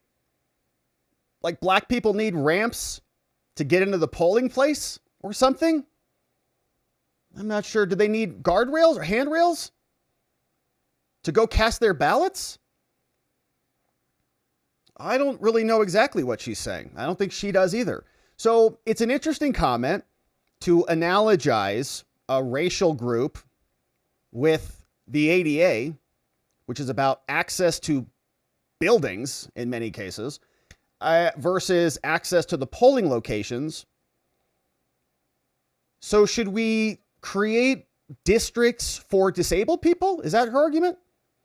Right now, the argument is we got to carve out these black majority districts for black people.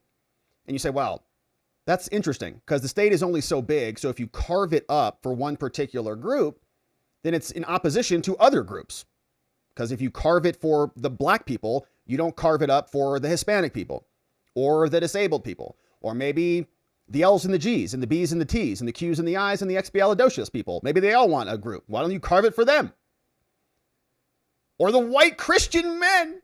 Never would even think about that. But you get the point. When you start having to carve up your society, it kind of feels like it's not equal protection of the law. Kind of feels like one group is getting more protection, special privileges in order to get certain positions of power. And she says, well, what's the difference with this? We give disabled people, additional rights and privileges so that they don't get discriminated against. So black people are no different than the handicapped. So just deal with it. And I don't really know if that's going to be persuasive in the majority holding, but we'll see what happens. Now, other people who have a little bit more, understanding of constitutional jurisprudence are called Kavanaugh and Amy Coney Barrett, Brett Kavanaugh and Justice Amy Coney Barrett. And they were in here today asking a couple of other questions. Here is what that sounded like when they were having conversations with this woman, Janai Nelson, who wants another special black district because of their disabilities. Congress included a durational limit in Section 5 of the Voting Rights Act. It created a mechanism for reauthorization. It decidedly did not do that in Section 2. The issue, as you know, is that this court's cases in a variety of contexts have said that race-based remedies are permissible for a period of time, sometimes for a long period of time, decades in some cases, but that they should not be indefinite and should have an endpoint. And what exactly do you think the endpoint should be, or how would we know for the intentional use of race to create districts? Well, Justice Kavanaugh, you raised a very important distinction, and that's between remedies and the statute. So a race-based remedy can and should and usually does have a time limit and a durational limit. Section 2 court-ordered remedies have a time limit. And so that is something that is grounded in our case law. What is not grounded in case law is the idea that an entire statute should somehow dissolve simply because race may be an element of the remedy. So for example, this case has affirmed Title VII. It has affirmed Section 1982, the Family Medical Leave Act, and also Section 4E of the Voting Rights Act in Katzenbach versus Morgan, and never has it suggested that any of those statutes should dissolve in and of themselves as opposed to the remedy. I'm sorry to interrupt. I don't think it's the statute. It's the particular application of the statute that entails the intentional, deliberate use of race to sort people into different districts. That particular aspect, I'm guessing, I'm asking what you think the time limit on that. Yeah, so we're not asking like when the whole there's lots of laws in there. We're not asking to invalidate everything. It's like this little thing about using race. Like if we're remedying past discrimination and you make the change, isn't the change to remediate that past discrimination? So like you're done, it's over, right? You made the change, it's remedied. So does that just go on in perpetuity? Like you have to continue to fix something once you've already fixed it? And if you haven't fixed it, then what are you doing? If this solution of creating these race-based districts is going to fix the problem, but it's not fixing the problem and you have to do it forever, isn't that just kind of like DEI for certain groups in American politics, which is not equal protection of the law? It's unconstitutional. So please answer that little specific question. Should be, or there really shouldn't be a time limit. I think you might be saying there shouldn't be a time limit unless Congress chooses one. I am saying that. I'm saying there should not be a time limit, but I also think it's critical to emphasize that Section 2 does not require a race-based remedy in all circumstances. Is that because, can I ask, I just wanted to follow up on Justice Kavanaugh's question. What if this is an exercise of Congress's enforcement power? If we're looking at the City of Bernie test and we're saying it has to be congruent and proportional, would that affect your answer to Justice Kavanaugh's question, that if it's going above and beyond what the 15th Amendment requires of its own force, but Congress has actually chosen the Voting Rights Act as a remedy, does that affect the question of whether it can go on indefinitely or not, that at some point it becomes not congruent and proportional? No, I don't think it does. First, Bernie should not apply to Section 2. Just assuming that it my question is. Sure, assuming that it does. As you know, in Bernie, this court held up the Voting Rights Act as the paradigmatic example of congruence and proportionality. The fact that the Voting Rights Act at times may require a race-based remedy does not change the fact that Congress, with its enlarged powers as defined by Ex parte Virginia and the line of cases forward, can address conduct that is beyond what the 15th Amendment addresses. It doesn't need to simply parrot the 15th Amendment. It can address conduct that is even considered constitutional in order to ensure that race discrimination in voting does not go undetected, uncorrected, or undeterred, in the words of the Senate report supporting the 1982 I guess I wonder if it would be helpful, at least. Okay, that's more Ketanji. We don't need it anymore. It's not helpful for anything for our purposes, Ketanji. Thank you. We have another clip here of Ketanji getting into it with Louisiana. So this is the Louisiana Solicitor General who's saying, we don't want any more racially clarified districts in Louisiana. We had to do the last one because you guys made us, but it's racist. So how about we stop doing that? And Ketanji is being extra Ketanji. Don't worry, we're going to wrap it up with Clarence Thomas next. But here is Jackson just unloading on this because she has a strong affinity for her disabled I don't understand friends. why your answer to Justice Kagan's question about, is this a compelling state interest, is no. The answer is obviously yes. Okay, so compelling state interest, we talked about that yesterday. When you're going to infringe on a constitutional right, in this case, let's say it's equal protection under the law. All groups are treated the same. Every person, you don't get a special privilege because you happen to be black or Mexican or gay or white or whatever. It's all the same. And in her instance, the question is, if you're going to violate that equal protection, what is the reason for doing that? Is it compelling? Like, it better be pretty damn compelling because it's a constitutional amendment. It's a big deal. So if you're going to infringe on that, what is your reason? Now, their argument is past discrimination is a very compelling reason, and it overrides everything because, of course, as we know from their perspective, racism is the worst thing you could possibly be. I mean, you can murder somebody, and that's less bad than being a racist. Just ask college kids about Charlie Kirk and him. He was a racist, so he deserved to die. Okay, they're nuts. That's literally like their moral hierarchy is so perverted that they endorse murder if they think that you don't like black people or something like that. It's crazy, which he didn't at all. So anyways, here's the exchange, and she's just going to go on a tear here, but that's what she's talking about. It's very compelling to me that you have an interest in remedying the effects of racial discrimination that we identify using this tool.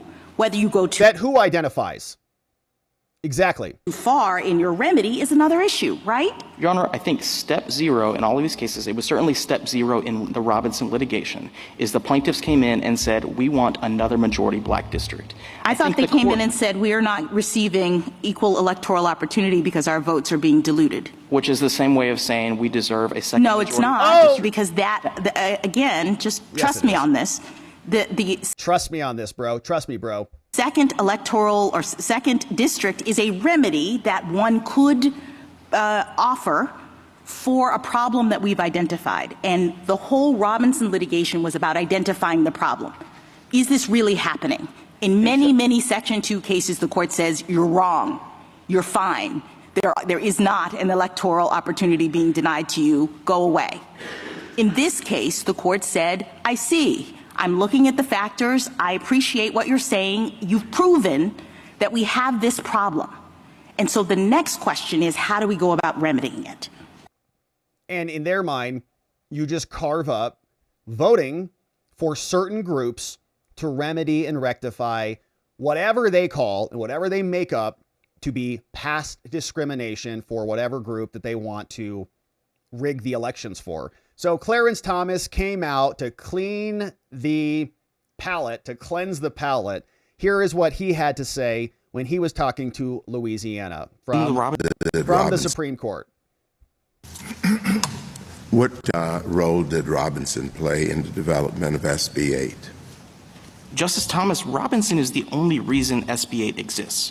We fought tooth and nail in the Robinson litigation itself in telling the courts that we did not think the Constitution permitted us to draw a second majority black district. As you know, under protest, we drew SB 8 because the threat was that the federal courts were going to do it if we didn't. And that's, I think that's the best way to conceive of why SB 8 exists. We would never pass SB 8 in the first instance without Robinson, Justice Thomas. What were the findings in Robinson? The finding by the Middle District in Robinson was that the plaintiffs in this case were likely to show a violation of Section 2, and the likely violation, and I'm using very broad terminology because I do not know what the underlying violation is. I can't articulate that for you, Justice Thomas, because I don't think anybody can. But I think the finding in the district court's mind in that case was that the likelihood of a Section 2 violation meant that a majority black district was required, a second one. And I think that was the bottom line, and when our legislature saw that, we understood the marching order, and that's why you see SB 8 as it exists today. Just briefly, what were the findings that led to that conclusion? Well, Your Honor, running through the preconditions and the totality of the circumstances, I think the totality of the circumstances did most of the work for the Middle District in Robinson.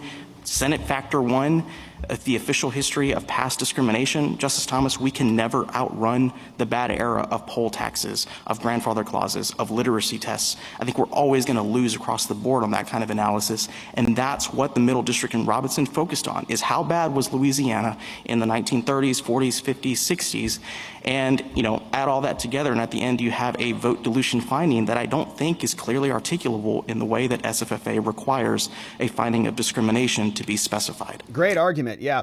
So again, it's the original sin of America. Can never escape it. It's always going to happen in perpetuity. So we made these laws to say, well, we're going to go and remediate some of this past discrimination because it was wrong.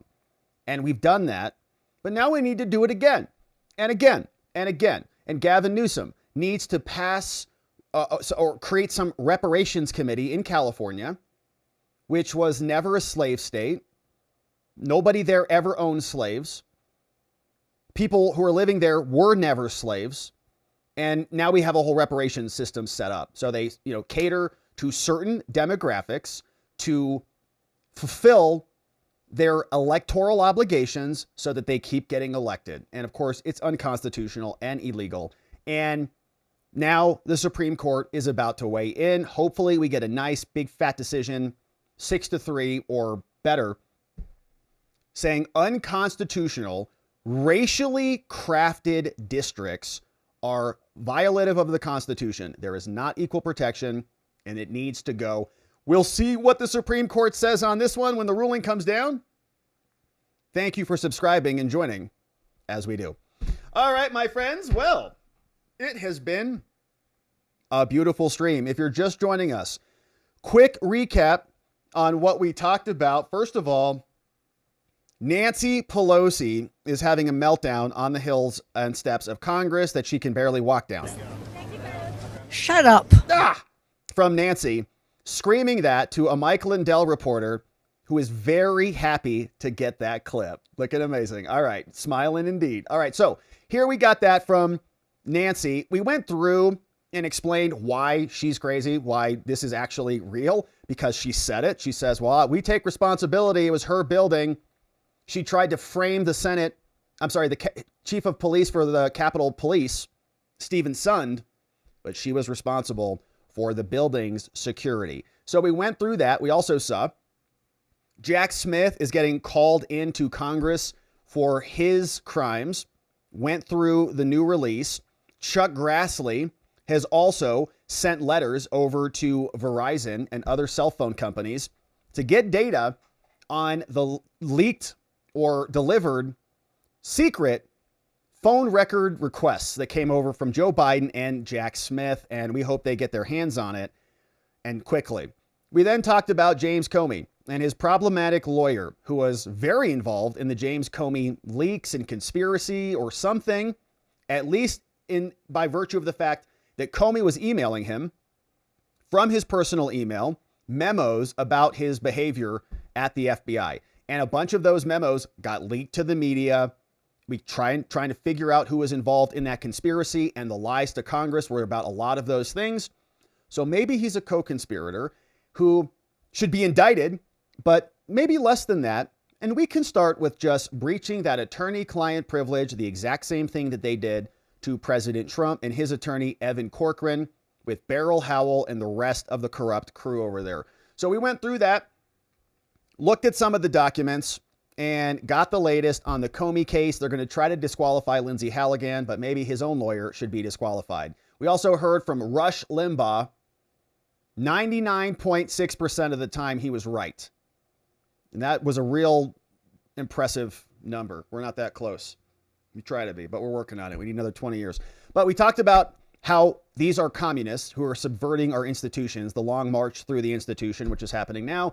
And then we heard a Supreme Court judge, I think, make the argument that black people are disabled, just like disabled people are disabled under the ADA. So black people need ramps to get into polling places or something. I'm not sure. Have to figure that out. See, maybe that'll be in her dissent. She'll explain it. So we had that. We listened to Kavanaugh, to Amy Coney Barrett. We listened to Moore Ketanji, just very upset about this. And of course, Clarence Thomas asking for what the record is for why you need special districts for your particular race. And Clarence Thomas is a black man. So that's right. So now, my friends, it's time to hear from you. And thank you for being here. Thanks for subscribing to our channel if you haven't already. Very much appreciate you doing that so that we don't miss you ever again. We want you to come back. But now let's see who's here and let's see what you say about all of this. Thank you for your love. Thank you for the support. Thanks for the donos. Welcome to new membos. We got new membos in the house. What a great day it is. Thank you for these donos and these comments, my friends. Let's see what we've got on the day. It's Wishful Thinking Wednesday. And what is this? Oh, it's a gif of Jack Smith running. Run, Jack, run. You're busted, buddy. I think that's probably AI, but hopefully it's real. Very soon. Thank you for that one, Ravicus. Hey, what's up? Hey, been watching this guy on YouTube. He's pretty good too. Rob, you should do a collaboration with him. Attorney Andrew Branca. Attorney Andrew Branca. Never heard of him. Just kidding. We love Andrew Branca. Yeah, thank you, Ravicus, for letting us know. We love Andrew Branca. We've talked to him before. I think we were on a panel one time. Real good dude. Would love to hang with him and see what he has to say about stuff. Thank you, Ravicus. Yeah, we love Andrew. He's a great. What's going on? And subscribe to his channel. Here you go. SCOTUS says end racist districts. Yeah, man. Law of self-defense. We love Andrew. What's up? Good stuff. Thank you. AKJ, what's up? And Joe Baker, all coming in as a new membos. We're going to have an after party today for our membos. If you're a YouTube membo or locals membo, come and join us. We'll debrief. Welcome, AK. Welcome, Joe. Tom Pennington says, shut up, Robert. Stop with your Republican talking points. You're not even a real live streamer. I just turn around and smile. That was good. Thank you, Tom. We appreciate you. This old guy says, gone are the days when the clip-clop of Pelosi struck fear in the hearts of Democrats everywhere. Yeah, she's definitely, I think, missed a beat a little bit. Can't even walk down the stairs. Here's Londo, the picture. It's so good. And the fact that she just nailed it, turn around, smile for the camera, and they cut it. It's like artistic. It's beautiful. Really good. Sheila the Pooh. Sheila, a million hugs to you. Thank you for bringing in 20 new membo friends. We got Close Mom is here. Welcome, Close Mom. Dictum Factum. We got Bruce White. Don Goff. What's up, Richard Paul? Super Iron Bob. We have L joining us. Tyler's here. Greg Silverado. Reese here. We got Rick O'Shea. Buddy 305 Love in the house. What's up? Steve Lauder. Lucky Lady. Mark Gangler in the house. Adam, Top of Mind, Patriot RV Life, Trix RN, all gifted membos, along with Irene Abbott, courtesy of Sheila Pooh. A million hugs to you. Thank you, Sheila. Welcome, new membos. We'll see you in the after party coming up soon. Yeah, 200 Watt Studio says, isn't Nancy Pelosi on film by her own daughter's documentary confessing her part in January 6th? Yeah, we covered some of the videos. In fact, they released a bunch more. So if you go over there, they have, we didn't play all of them, but I think we may have historically. I think when they first came out, we played them all. But there's like 5 or 6 of them over there. And it was over at cha.house.gov. Obtained HBO footage published last year. So yeah, she was right in the middle of it. Thank you, 200 Watt Studio. We got Sheila Pooh. Membo for 20 months as well. Thank you, Sheila. Bringing in membos, being a membo yourself, coming up on just over 2 babies, says term limits are the best solution to just change over the Senate, change over the Republicans and the Democrats after a certain number of years. And then, like, you might think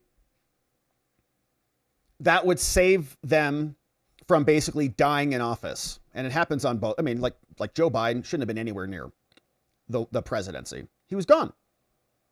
We had Mitch McConnell, who also was having a real tough time out there. It's like, what are they doing? Remember the other woman from California, Feinstein? She was like gone. And they just kept like shoving her in front of the cameras. Crazy. It's like elder abuse. Jeffrey Adams, what's up?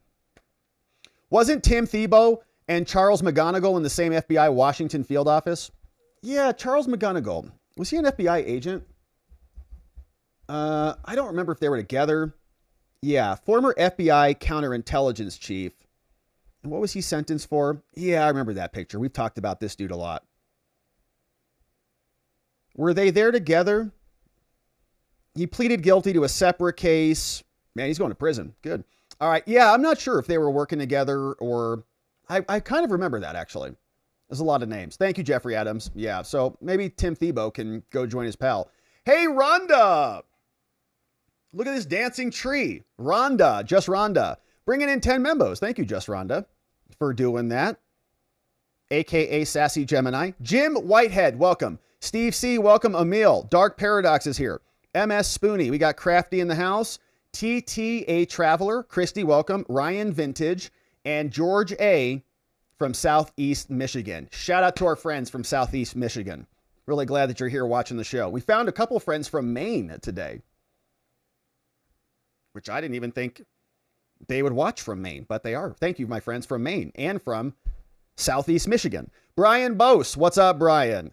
Welcome aboard as a new supporter, Brian. Grab the members only stream from this morning. We had a couple of good segments this morning that were just amazing and well worth becoming a member. And we're going to have an after party. Troublemaker Jonah. 1 month as a member. First month's the hardest. Gets easier from there. Says 18-point font, 30 million lines would fill 1 million pages. That's a lot of pages. That's a lot. Jeffrey Adams says, calling Brat a POS got me the #1 crown. Is that right? So the algorithms are in favor of that. Thank you, Jeffrey Adams. Who is Brat? Oh, Jay Brat. Yeah, he is a POS, that's for sure. And you got the crown for that one. It's a good one. Doan, are Jack Smith's actions grounds for finally repealing the totally unconstitutional Patriot Act? It's as good as anything. Yeah, I don't think that Congress would want to do that. You know, they really, really like their power, and they all get super animated and ornery about it. Like, I remember watching John Cornyn. He's just like, it's like, I have to ask you about FISA. Like, I really love it. I really want everybody to be spied on. We don't need warrants in America. I hate the 4th Amendment, all the things. They freak out over it. And they get a little bit ornery when you spy on them, but most of the time, they're not being spied on. So if it's happening to us, they don't really care about it. This old guy, what's up? Hey, all pen and trace subpoenas I have ever received as an intermediate telecommunications provider identified only the phone numbers involved, which I think would make sense. Yeah, so it's a good question. So Grassley was asking about that. So I think he's wanting to know, like, did the FBI send over a list of names that would have led to the numbers? However, I've never responded to one without the registered owner of the number, and in most cases discussing exactly the purpose of the subpoena with the agency issuing the subpoena. Sadly, in major carriers like Verizon, AT&T, and T-Mobile, they're handled by clerks whose job is only to provide the information without spending too much time on it. That's a big problem. Like, what if somebody sends a message in for Trump's cell phone and some clerk is just like, well, you'd think they'd have some safety checks at these major companies when it involves, it goes through legal. Like, nobody escalates that. Hey, Jack Smith, the Biden administration is demanding Trump's cell phone. Yeah, just whatever. I don't need to, don't bother me. I'm on lunch. Okay, fine. It's like, what? That's good details. Thank you for that, this old guy. Yeah, I hope we learn a lot more about it. I again think it's probably people who knew better, but they were just complying because they didn't want any trouble from the Biden administration. And if they broke the law, they should be held accountable for that too, for colluding with the government abusers. Leonard S. Rob's Dems are pounding away on this Epstein mess. Do you think Republicans are hiding something? I don't, actually. I don't think that there's all that much there, to be honest. I think that there was probably a lot there. But anything that's going to like implicate Republicans or implicate Trump, I don't think it's there. I think that it already would have existed and been produced if they could have found something. I mean, they went after everything. They scraped his financials and private, like everything. So if there was something there, I think it would have already come out. Now, I don't doubt that Trump's name is probably in the files. You know, a lot of people's names are in the files. I think, personally, I disagree with the administration's handling of the whole thing. I think that by playing coy with the whole thing, it makes it seem like there's something there, even though I don't think there is. And honestly, I also have my doubts. Like, I was much more animated over this issue until we saw that ridiculous press conference with all the podcast ladies. And they all came out, and one of them was like, we have a list. And then another one was like, media. Well, will you release it? It's like, no. Why should we? But my lawyers will send more demands for financial settlement. So talk to my lawyer. Like, oh gosh. Well, you should tell us if there's more so that you get, you know, justice, which you keep screaming about constantly. So I just don't find them to be very credible. If there's another third person, like no doubt Epstein was a bad dude, but nobody's named any other person. Like, come name somebody who's not on the list, who's on a black book, who actually trafficked you. There's like 20 women up there. Can you name one person, one of you? No. Okay. Then what, if you don't care, if you're not going to come out and explain who attacked you and abused you in front of the whole country, when you've got huge majorities on both sides of the parties to come out and swing and bat for you, go to bat for you. If you don't care, you don't think it's a big deal, then what do I care? To be honest with you, which is disappointing. I thought, man, they come out, give us some information, tell us who these people are. I believe that there's a lot more there than we ever saw, but I think like anything, you know, it's probably all shredded already. And I do think that the prosecutions were just part of the cover-up. The Epstein prosecution, the Ghislaine Maxwell, they were both conducted by Maureen Comey, another, you know, part of a hack family. So I don't, you know. And if you trust the people who trust and know, like Dan Bongino, they take his word for it. A lot of credible people. So I'm guessing he got in there, looked for a bunch of stuff. It's not really there. So I don't think that they're hiding anything. And I honestly don't know why they've handled it this way. Like, they should have just, here you go. It's all in here. Just get it out of the way. And it now looks strange. Yeah. And they can't let it go. But again, the Democrats, like, they weren't pounding on this the last 4 years. So it's just political for them too. It has turned into a political football more than a legitimate inquiry or investigation. It's ridiculous. It is disappointing because it's a bunch of powerful people who are going to get away with a bunch of disgusting stuff and can probably continue to do it in our country. So of all the things that we've witnessed, it's this type of stuff that has been most disappointing. Epstein, you know, pipe bomber stuff, Mueller prosecutions, which are still happening, you know, stuff like Alex Jones. And it's like, there's a lot of stuff in the Justice Department arena that we could have our scores improve on. And, you know, that's why we're here, is to call that stuff out. Former LEO shared a Facebook link from Blaze Media, says they just won't give up. The judge was nominated to the court during the Clinton administration. Yeah, I saw this story as we were hopping on here. Federal judge now shutting down the Trump order for the mass layoffs. We'll probably come back on that one tomorrow. I haven't seen it officially, but I did see it, the headline. So another big one. Hey, Saturn, dreaming of Mercury, which is far, you know, it's far away from Saturn. Hey, thoughts on the viability of an Article 5 convention to check the reach, or an amendment to check the reach of lower federal judicial rulings? what would the mechanism be? So like, what would that be? Like, how would you check lower federal judicial rulings? Would you have an amendment? Would you adjust the jurisdiction of the courts? Like, we already have appeals. Like the appellate process is supposed to be the check. We also have a check, which is impeachment, which Congress doesn't ever utilize. So it's like we have some tools that we don't use. Would it not reduce the efficacy of judicial activism, fiat judicial tyranny, and court shopping for lawfare? Yeah, so here's my concern with Article 5. If you have an Article 5 convention, a lot could happen there, right? It's a convention of the states. I think you need, 3/4 of the states or something to come together and propose a constitutional amendment, and they can amend the Constitution. My concern about something like that is, what else would they change? If you got everybody together, what could be perverted? Like, I just get nervous about big changes to the Constitution. The amendment process is, it's difficult for a reason. Like, we want a lot of speed bumps when we're messing around with this document. It's so sacred that it requires a lot of scrutiny. And if you get I have a concern about, democracy and a tyranny of the majority. And what happens if you have an Article 5 convention and suddenly they're like, you know what? We don't really need free speech anymore because of hate speech too. And like, yeah, hate speech or COVID. Like, you could imagine an Article 5 convention, like in the middle of the Biden administration, and our whole Constitution gets evaporated. You know what I mean? Because like there's this fervor, there's like a mass hysteria, whatever. So that scares me. But Congress, there's also measures that they could already use. Like Congress can just Congress already sets the jurisdiction of the courts.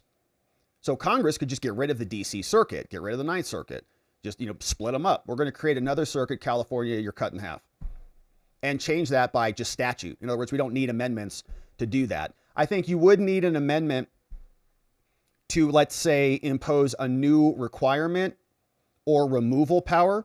So if you wanted to lessen the impeachment standard to something less than high crimes and misdemeanors, there's an argument that they can also be removed for bad behavior. But if you were to say, we're going to make it a lot more easy to remove these judges, or if you wanted to add an additional condition to that, like that they become natural born, judges now all have to be natural born. No more foreign judges. I think that would also require an amendment. And I would be in favor of those things. But the constitutional convention, it just makes me nervous because I don't want to wreck the things that are already working. Great question. 200-watt studio. Justice KBJ said, just trust me on this. Yeah, she said that today. We played the clip. Just shut up and trust me. No, that's not how this works, Judge. Thanks, though. Jackson is mad that we reject her kind of racism. Yeah. They say that they're not racist, and then they carve up everybody by color. You're like, what the hell is that? What are you talking about? Well, we're remediating your racism. By what? Perpetuating more racial divisions? It's ridiculous. 200-watt studio says, KBJ argued that white people that voted in black districts that didn't vote for black candidates handicapped the black district. Right. OMG. Yeah, it's just pure racism just across the board. And they want a particular outcome, and the white people aren't convenient for that. Here's an article from the Babylon Bee. Says Clarence Thomas, after the oral arguments, gently explains to Ketanji that not all black people are mentally disabled. It's just you. I am? Yeah. But we're not all like you. Clarence Thomas had to sit her down and explain it to her. E. Texley. Since the Muslims have been among the most prolific slave traders, maybe we should ban Islamic immigration. I think we probably kind of have, like our immigration has really been tightened up. And if you're a slave trader or an Islamic radical, I don't think you're welcome here. Not anymore. Cheryl. Hey, what's up, Cheryl? Yeah, we read this one this morning, man. Happy Down Syndrome Awareness Month. Trump and the White House posted a great message about that. It was awesome. We read it this morning. Please buy Joey a pumpkin spice latte or his favorite drink, which would just, I don't know if he'd be down on pumpkin spice. Joey's not, like a female college student or whatever, but he does like Coca-Cola. And so he'll just drink that by the gallon. So thank you for that, Cheryl. Awesome. Buy Joey something. We'll get him a whole load of Coke and hash browns and sausages. Thank you, Cheryl. Man, we love our Down syndrome friends out there. They're amazing. I'd be a much worse person. Hey, home in MT. Home in Montana? Welcome aboard, home in Montana. That's MT, right? Pretty sure. Susan Allen. What's up, Susan Allen? Thank you for becoming a member. We'll see you in the after party coming up in just minutes. Deborah Myers, 25 months as a member. Almost 3 full babies. Brewing up over there and in our community. Thank you, Deborah, for being here. Deborah, there's that one. 5 membos coming in. Courtesy of Deborah. Mick Shaw. We got TJ Roloff, Smoke in the Water, William Meyer, and Leaving Breadcrumbs, all gifted membos, courtesy of Deborah Myers. Thank you, Deborah. And FD Man is here. Says Obama is still a deeply, openly closeted, biracial homosexual man who married his college boyfriend, Michelle. Trump is at the ballroom donor dinner. Dr. Smith is an effete wannabe lawyer who sits down to pee. It's probably true. Dr. Smith or Jack Smith or what a heck of a comment, FD Man. Probably all true. All right, so thank you for that, my friends. Great donos. Thank you for supporting us. Thank you for sending these in. And FD Man says, I am one old guy's opinions from YouTube. Okay, that makes sense. YouTube wouldn't let me post that comment. It's too taboo. So YouTube, F you. So you went over to Rumble to post it. That's great. Thank you, FD Man. YouTube wouldn't let you say that Obama is a deeply, openly closeted, biracial, homosexual man who married his college boyfriend? What's wrong with that? I don't know what the problem is. But okay, thank you, FD Man, for making sure we squeeze the comments through. Very great to have you. And my friends, thank you for sending those in. Thanks for the great comments. Thank you for the support. Thank you for the fun.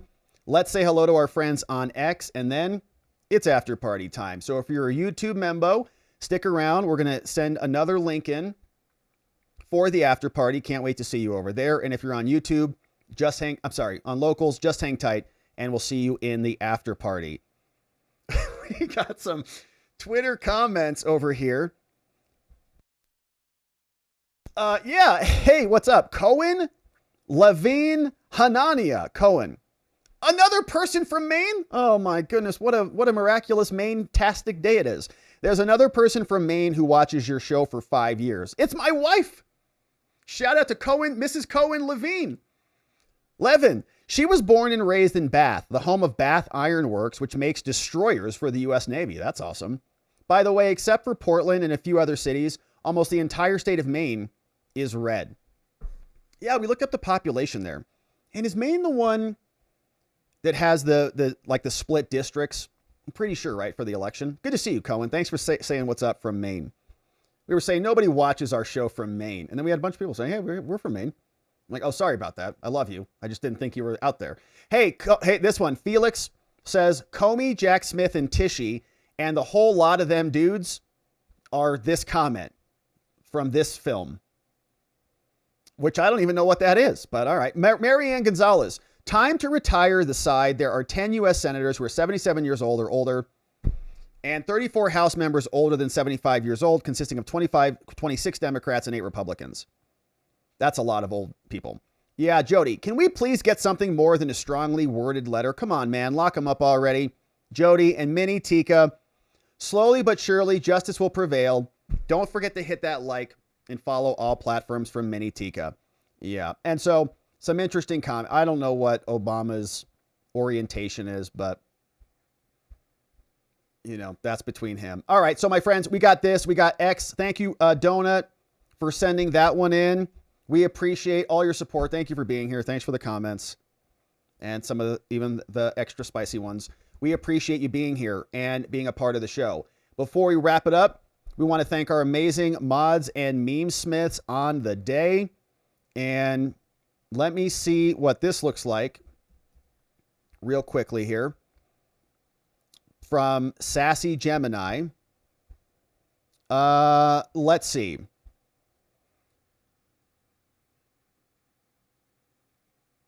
Okay, so Sassy Gemini dropped a big comment over here, and she has a channel. It's called Sassy Gemini, and she's going to be doing a great interview with somebody. So check it out. On her channel, Sassy Gemini 62. She is the purveyor of fine emojis, and she's going to be doing a great interview with this guy who is called Andrew Bartholomew. His main channel is called Life is Driving. And so if you want to go listen to that, he was there. His video still going viral. He was there on the scene of the Charlie Kirk assassination. And Sassy Gemini, aka Just Rhonda, aka Purveyor of Fine Emojis, is in the proximity. And so she's going to be interviewing him. So if you want to go watch that, Sassy Gemini will be giving us some updates on that. And I'm sure it's just going to be amazing. So check that out. Sassy Gemini, thanks for the details. And my friends, thanks for checking it out. And this old guy says, Rob, you missed the connection. The J6 committee was able to issue pen and trace subpoenas for all the senators' phone numbers because Riggleman obtained and provided them from the Senate switchboard. Got it. Got it. So Riggleman, you're saying, had some extra, background access. So maybe we should start with him and bring him in and see what he was doing. What is the commonality between those people? Who knows? Thank you, this old guy. We appreciate that. And so, my friends, we're going to pause here for the evening. It's after party time. Come and join us. We'll debrief for a bit and see what you have to say about this. Before we wrap it up, big thanks to our amazing mods and meme smiths. Shout out to Donut Mind Me, to John, to K-Bean, to Carrie B, to Just Rhonda, Elliot, Geegum Geegum, our friends Neuro D, Dog Digger, and Janek, all modding the fort down for us, keeping things nice and orderly around here. But we're going to pause for the evening. Thank you for joining us. It's hump day, all downhill from here. We're coming back tomorrow, and we're going to get into it again. And in order to do that appropriately, we are going to need to see you right back here so that together, with your help, we can shine that big, beautiful spotlight of accountability and transparency down upon our system with the hope of finding justice. Make it a beautiful night, my friends. Sleep very, very well. We'll see you right back here tomorrow. Bye-bye.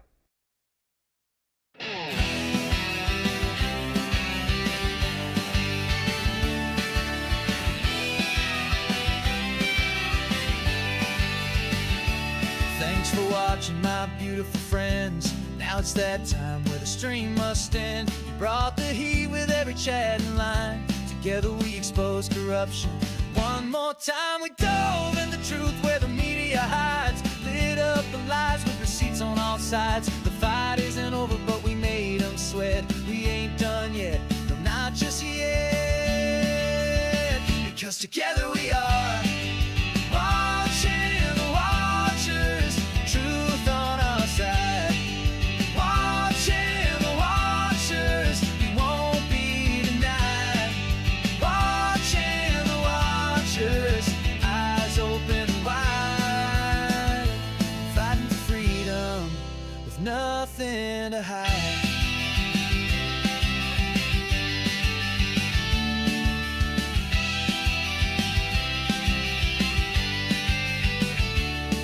Drop a like and don't forget to share. And bring a friend who's ready to care. Tomorrow's lies are just today's news.